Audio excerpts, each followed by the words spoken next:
Debunking common nutrition myths. So these are some things that we hear a lot from, you know, friends, social media, all the things. So I'm going to break them down and, either prove fact or myth.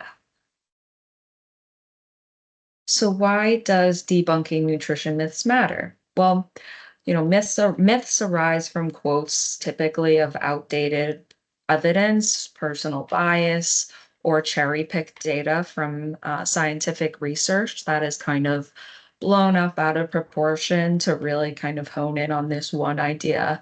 And there's just so much information out there in terms of nutrition and what's right, what's wrong. So honestly, even as a dietitian, it can be tough to sort out, the truth from the myth. So first of all, especially in this day and age, social media has a huge influence on all of our lives, all of athletes' lives, and just in general college lives. There's been a drastic increase in like the wellness interest industry, especially coming from a lot of different lenses, whether it's influencers or nutritionists or fitness enthusiasts, etc. And athletes tend to be heavily targeted by these fads and misinformation. So this runs the risk of having a very negative impact. Myths can compromise your performance, recovery, or even just your progress, especially when they claim to be quick fixes or they seem like extreme interventions. Those are the ones that can typically cause even more harm. They can have a very negative effect on your overall health. It is, like I said, when the the claim is cherry-picked from small studies. It is often a very poorly studied information or only a single study that has not been comprehensive enough to prove its accuracy, which will run the risk to your health. Remembering that nutrition is individualized and there is truly no one size fits all. So even if it was successful for one person, it may not necessarily be your success. And then we'll talk about learning to spot those myths. So what makes a recommendation fact versus fiction? And I want to help you build that autonomy to make choices that work for your goals instead of just what you hear is right. So red and green flags, how do we spot a nutrition myth versus fact? So on the left here, you can see the one size fits all claims. That's typically a red flag if it claims to work for everyone who follows it. Also, if it promises quick and easy results, unfortunately, nutrition and fitness are not something that turns around overnight. And so when there is a claim from some sort of recommendation that it's going to be quick and easy, it's usually a big red flag. If you see it on either TikTok or Instagram from an influencer or a celebrity or someone who doesn't necessarily have strong credentials in that um, realm of education, that's typically, again, a red flag. And we want to double look and back up our own research on that. If it demonizes specific foods or food groups and just promotes that overall restrictive and neglectful action, that is also, again, often a red flag. So, for example, being completely cutting carbohydrates, completely cutting fats, etc. If it is a research or a study sponsored by a very specific food group. So if we're looking at scientific research, oftentimes it will have a sponsorship. And if this sponsorship is by a food company, sometimes it can be their goal to be marketing for either sales pitch or a promotion of their product specifically. So some research article or studies that I've seen do this has been sponsored by like Nestle or Kellogg's, some of those big food service companies. Doesn't always mean that necessarily that those studies are wrong or incorrect. However, it is a sign that you kind of want to go back and double check their research and see if they're being a little bit more biased to the product that they are selling and trying to promote, if you will.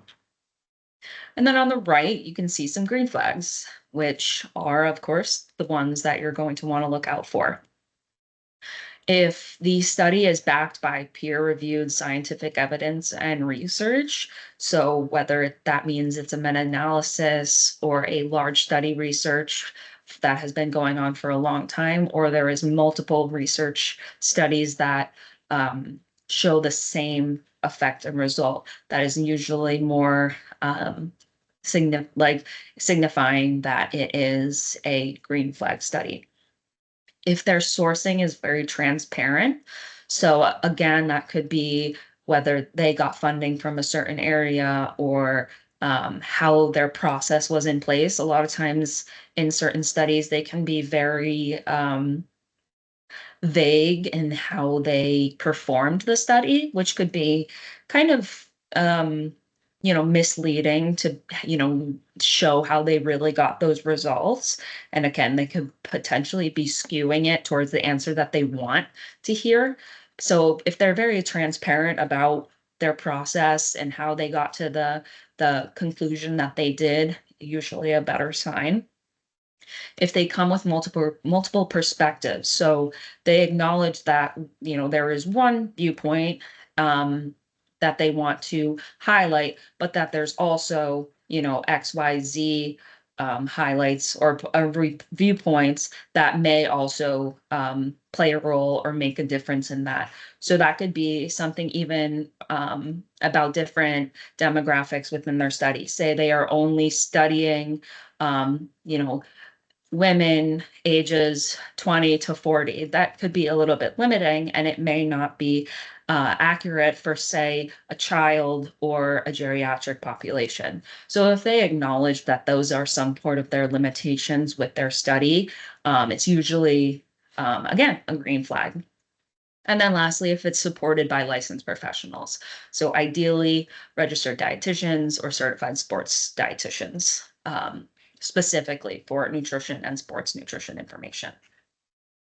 And then to kind of go back to is that cause and effect is a very difficult thing to uncover in nutrition research, especially because, there's a lot of ethical limitations, funding limitations, and difficulty discovering long-term effects, especially because nutrition is constantly evolving and changing. And so it can make things very difficult to truly know cause and effect. So next we're going to go into common myths that I hear and kind of debunk them. So myth number one, that is a very common thing that I hear a lot, is that carbohydrates specifically make you gain weight. Now, if you're in the previous presentations that I've given or such, that I speak that carbohydrates are your main source of energy. So carbs equals energy equals the fuel for your activity. Carbohydrates themselves are not the villain.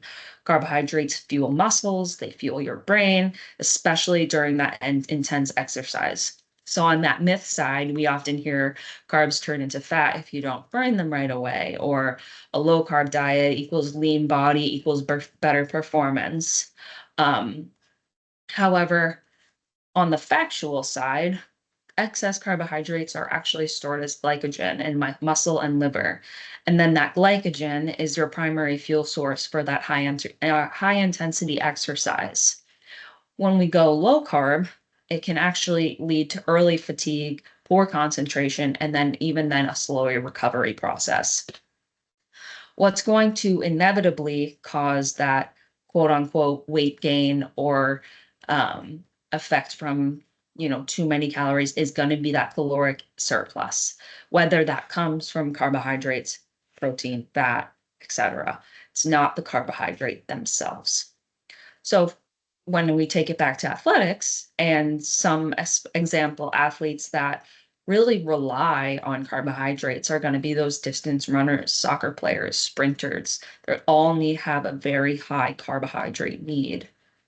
And again, fueling is going to be most effective when we consider that timing, the quantity, and the quality rather than the restriction of the carbohydrate specifically.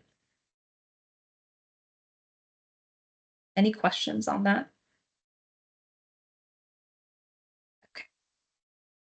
So myth number two, sticking with that macronutrient category, a lot of times we hear more protein equals more muscle. And, protein is kind of the face of that recovery nutrition, but we're often misled to believe that it's the only macronutrient we need for recovery. A lot of times we hear we need like 200 plus grams of protein a day to build muscle. You know, having more protein shakes equals more gains. All those things that, we kind of hear thrown around, especially in the fitness and athletic world. But in the reality, the fact says that muscle growth also requires both carbohydrates and fats. So protein, I mean, I'm sorry, muscle doesn't just come out of nowhere. It obviously takes um, energy to build it because it's a mass, it's matter, right? We have to build that from somewhere. So that means that we technically need a slight calorie surplus to be able to build that muscle. And then in correlation with strength training and again, proper nutrition timing, that's going to be what leads you to that more muscle goal rather than just focusing on protein. Say you're chugging 4 or 5 protein shakes a day, but you're not strength training or you're not properly recovering, um, it's gonna kind of not it's not gonna do anything for you in the sense of building muscle. Yeah, you may meet your muscle or your protein goals or your, caloric goals, but um, it's not gonna just get you and beef you up like a lot of times it kind of is alluded to in the media. So, for example, the optimal intake for most athletes is about 1.2 to 2 grams per kilogram of body weight a day. So, again, that's a pretty significant range, but it's going to depend on the athlete type you are. So, say you're an 150-pound athlete, you will convert the pounds to kilograms, which is 82, um, or just about 80, and then your protein needs are going to transfer into 182 to 136 grams of protein a day. So if you're a more so a strength athlete, you're probably going to want to be on that higher end towards the 136. But if you're a long distance runner or soccer player, or you're burning more of that carbohydrate fuel, you might not need as high of that dose. You might be in the 1.5, 1.6 range. And remember to be spreading this protein in across your meals and snacks. So ideally, we get roughly 25 to 35 grams of high quality protein every 3 to 4 hours. It's not an exact science. It's not going to be affected if you don't do that as religiously, but kind of going for that goal to spread it out. And then again, that excess protein beyond your needs is kind of like that carbohydrates. It still has calories, it still has, energy involved with it. So if we're taking in an amount far beyond our needs that brings us above into a significant caloric surplus, that's going to be stored as fat or excreted through our urine. So again, more isn't always better, but timing and the distribution of that protein intake is what's going to really bring that positive effect.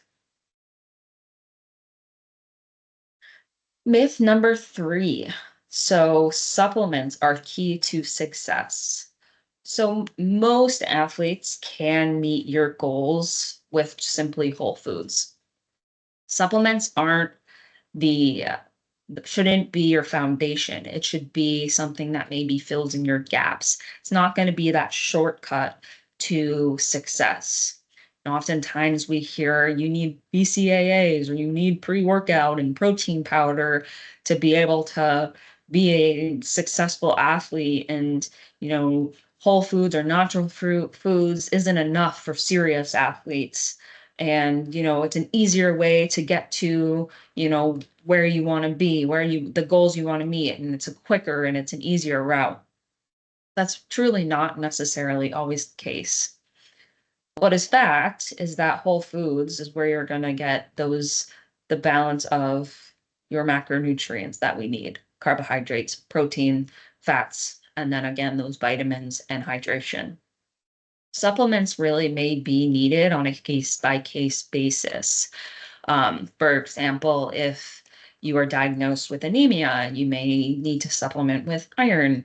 Vitamin D deficiency, may need to supplement with vitamin D. Creatine is a common one that is actually very well studied. Again, you might be an appropriate athlete to be taking that. And again, it's going to be kind of that navigation of the type of athlete you are, and then working with a professional to figure out if you are if that's a certain supplement is appropriate for you. So the biggest risk with supplements is that they can be contaminated. They are not regulated by the FDA. So a supplement, anyone can put a supplement out on the market and sell it, and they have the option to truly not regulate it at all, not do the third party testing. So you could be getting a capsule full of nothing, truly.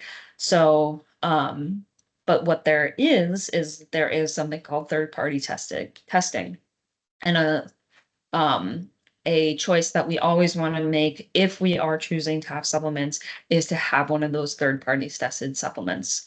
So what we look for is certain icons or images, one being NSF certified for sport.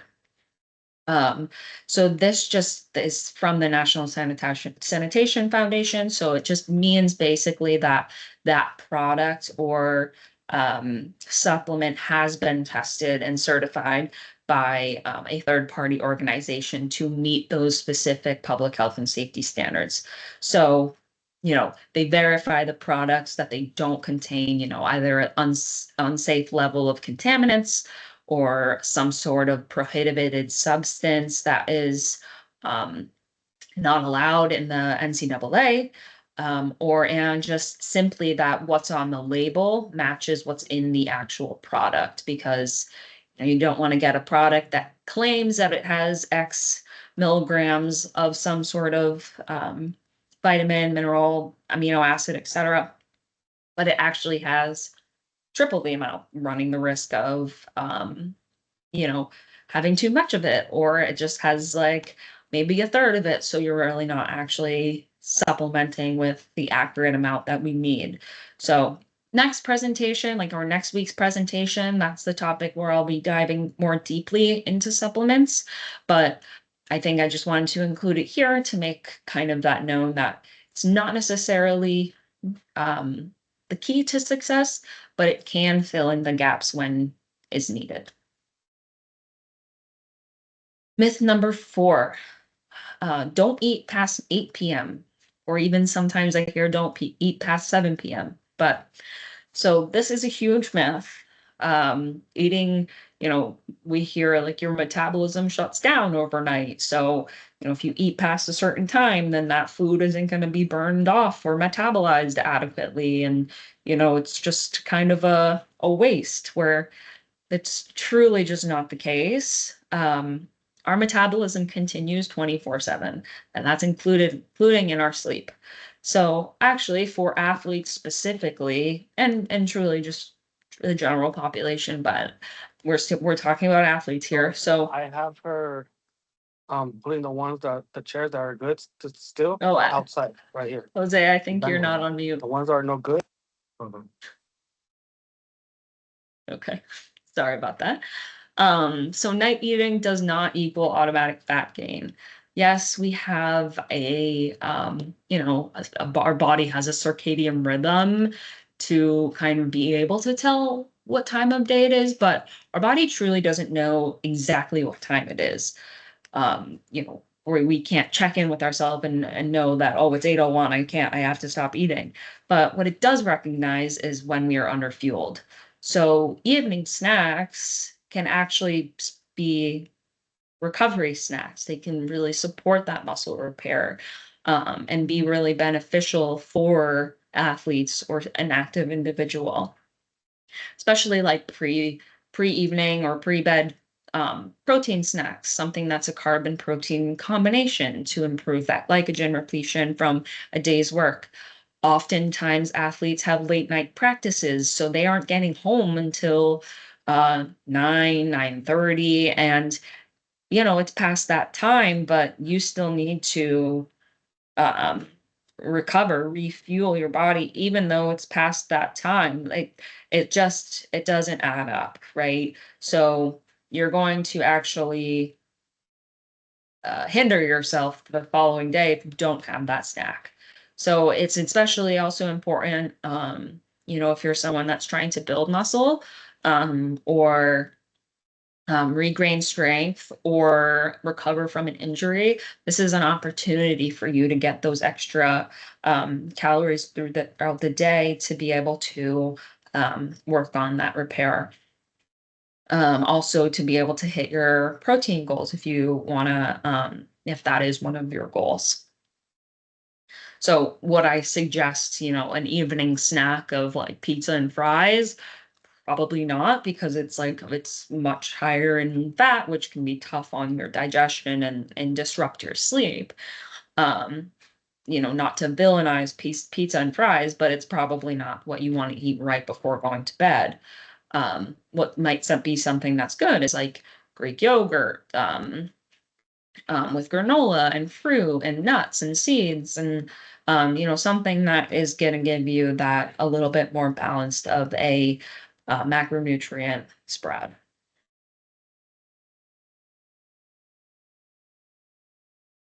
Myth number 5. So you must eat clean 100% of the time. We often hear one bad meal ruins your progress, and athletes shouldn't eat fast food or sweets ever.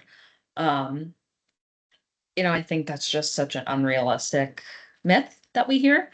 Um, I think in general, balance beats perfection, and truly all foods can fit into a performance plan. Um, an example being like fueling with pizza and a salad after a game is still performance nutrition. You're getting those, recovery macronutrients between the carbohydrates, the healthy fats, the protein, and the color. Um, you know, Occasional treats don't erase your consistent habits.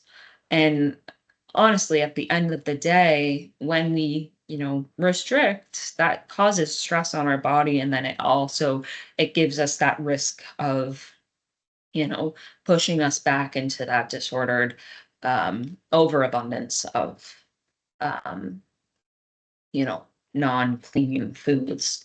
Don't even like saying that, but some examples, again, those distance runners, soccer players, you have really high carbohydrates needs. And a lot of times those foods that we villainize as not clean are very high in carbohydrates.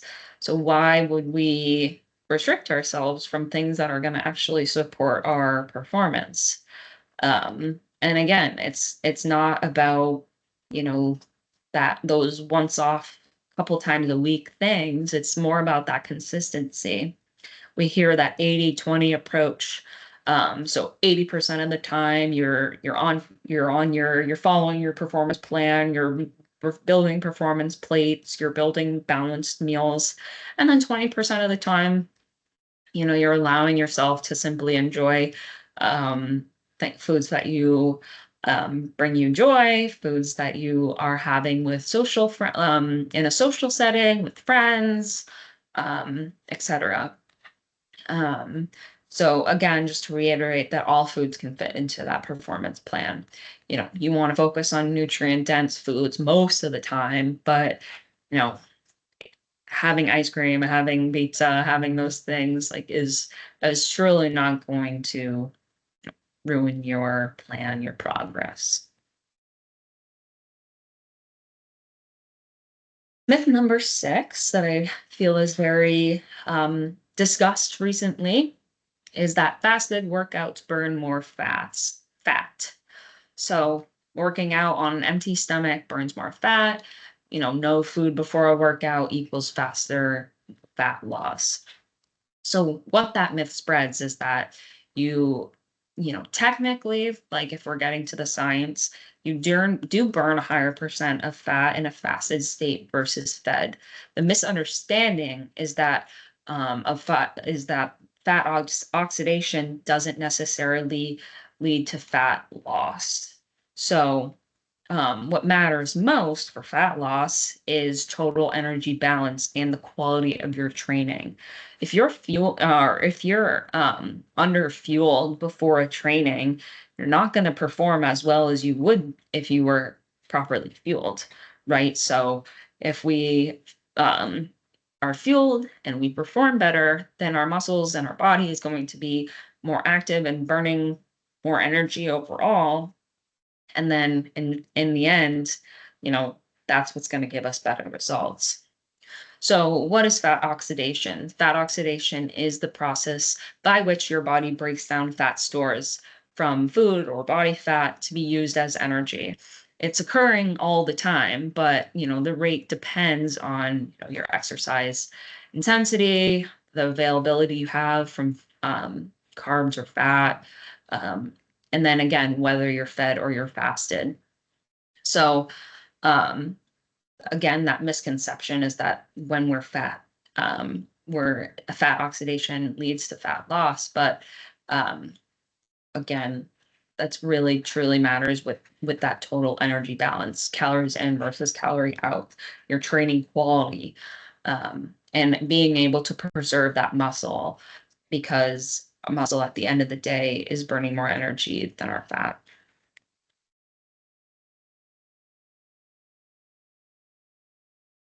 And then remembering that poor fueling is going to break down that muscle. So um, when we have that muscle breakdown, then our training adaptation is going to also be affected. So we're not going to be able to train as effectively. Then again, just kind of setting us back from true progress. And okay, so myth number 7, which is going to be the final myth for today. It is healthier to avoid gluten and dairy. So gluten and dairy have this like very villainized name in this media these days. A lot of times the argument is that it causes inflammation. So, you know, we see that elite athletes are often cutting gluten, cutting dairy to be leaner or perform better. Um, you know, but again, there is a misunderstanding with this. Um, it's a popular thing, and we think like, okay, as an athlete, we need to reduce our inflammation. We need to, avoid anything that may hinder our performance. Which, yes, we do want to reduce inflammation, but there is a misunderstanding of like what is a food sensitivity, what's an intolerance, what is an allergy, and the fact that marketing of food companies have really kind of grabbed on to this clean eating as gluten and dairy free products. So at the baseline, both gluten and dairy full products are nutrient rich and performance friendly foods. If you aren't someone that has a medical reason to be avoiding these foods, there is no proven benefit. Um, again, unless you have a diagnosed condition. So dairy, it's high in protein, it's high in calcium, high in vitamin D. So these are all linked to stronger bones, muscle repair, and your overall hydration. Milk's a natural electrolyte source. So if we think about that, those are all the things that we're honing in that athletes need. Um, Whereas the actual evidence of inflammation is much less than the positives that come from dairy, for example. And then gluten is truly just a protein, and it is found in whole grains like wheat, barley, rye. And again, those grains provide fiber, iron, B vitamins, and complex carbohydrates for energy.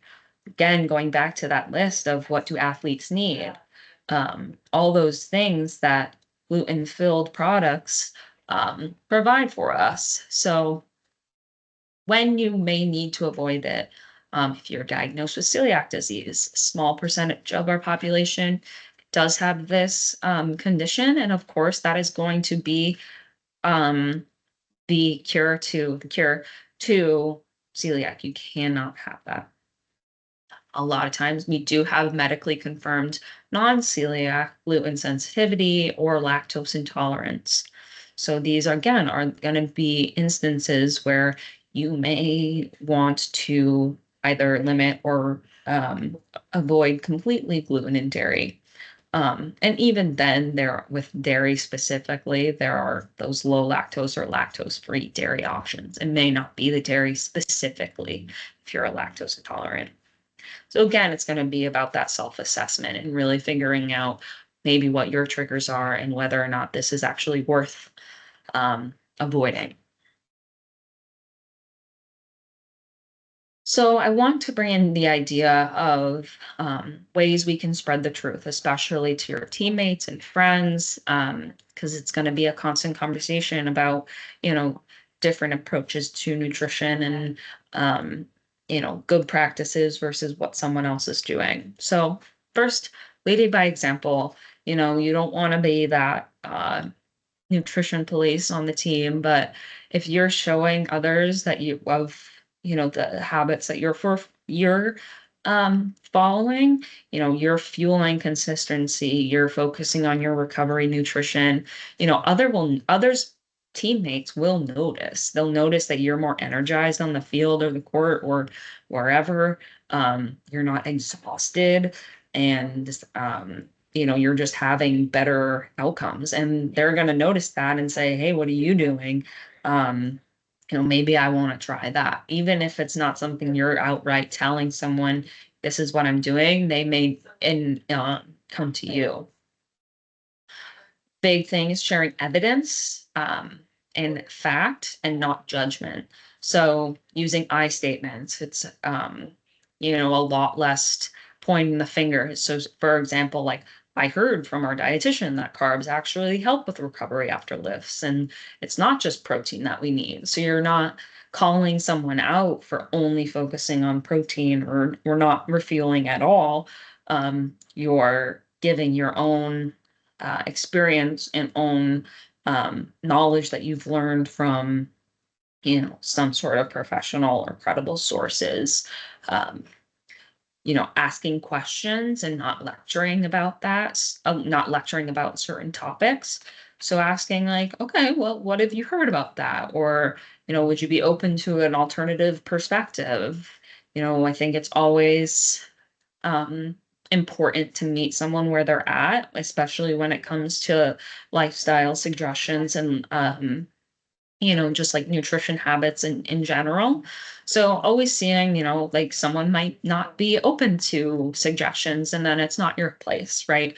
Um, but I think that approach is a little bit softer rather than, seeing someone who may be not um doing something that is helpful for them, or that from all the things that you've learned that may not be supporting their performance.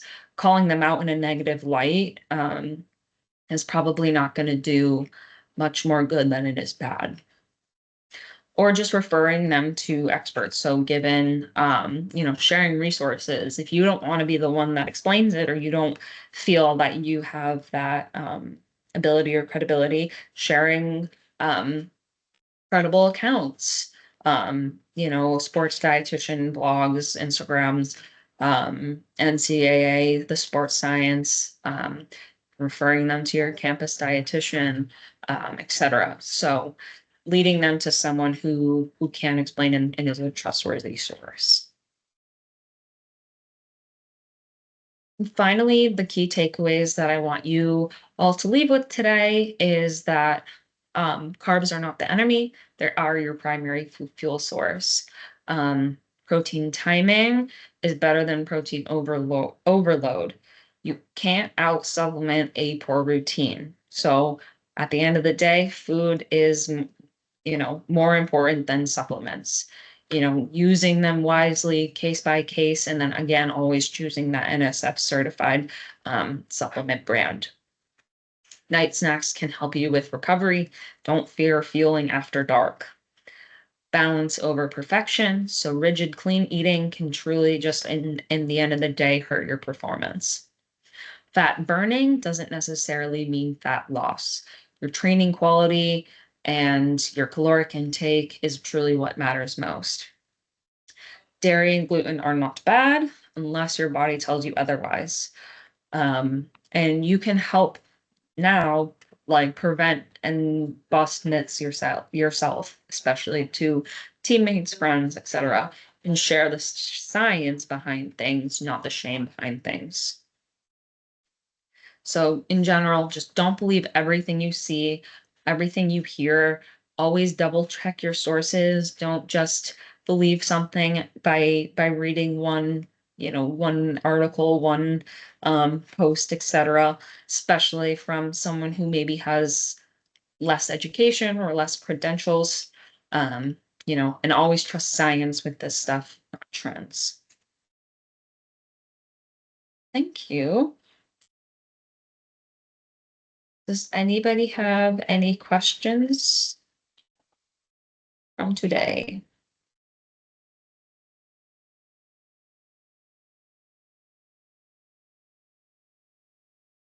I'll stop recording. Okay. So